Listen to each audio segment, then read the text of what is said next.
হা vote আর না vote. অনেকে বলতেছে হার পক্ষে ভোট দিলে 1971 সাল থাকবে না। 1971 সাল কোথা যাবে? 1971 সাল কি 1947-এ চলে যাবে?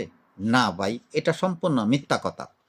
1971 সাল আমাদের 7.5 কোটি মা বোনের, ভাই বোনের আত্মত্যাগ, রক্তের বিনিময়, এক রক্তক্ষয় সংগ্রামের বিনিময় আমরা স্বাধীন একটি রাষ্ট্র পাইছি।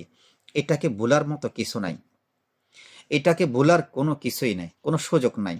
আসলে আমরা 54 বছরের যে রাজনীতি, যে দুর্নীতি আমাদের দেশে চ্যাম্পিয়ন হচ্ছে বারবারে, এটাকে দূর করার জন্য, এই অবকাঠামো দূর করার জন্য, একটি সুন্দর একটি সুস্থ রাজনীতি করার জন্য এই একটা হা ভোটের পক্ষে আমরা গেলাম। এবার হার পক্ষে ভোট দিলে একজন প্রধানমন্ত্রী দুইবারে বেশি হইতে পারবে না। প্রধানমন্ত্রী ইচ্ছে করলে সকল আইন নিজের ইচ্ছা মতে করতে পারবে না। এটাই হলো তফাৎ। হার পক্ষে ভোট দিলে আপনি যে কোনো দল করেন, ওই দলের প্রধান হইতে পারবেন, দেশের প্রধানমন্ত্রী হইতে পারবেন, আপনার আমার সন্তান হইতে পারবে। আর নার পক্ষে ভোট দিলে আপনি 14 গোষ্ঠী যে দলের সভাপতি ছিল, এরাই আসবে দলের সভাপতি, প্রধানমন্ত্রী হবে। আমি শুধু রাস্তা মিছিল করব, আন্দোলন করব, সংগ্রাম করব, জীবন দিব।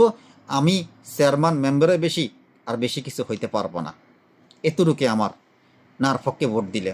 আর হার পক্ষে ভোট দিলে আপনি দেশের একদিন প্রধানমন্ত্রী হইতে পারবেন। এটাই হলো চির সত্য কথা।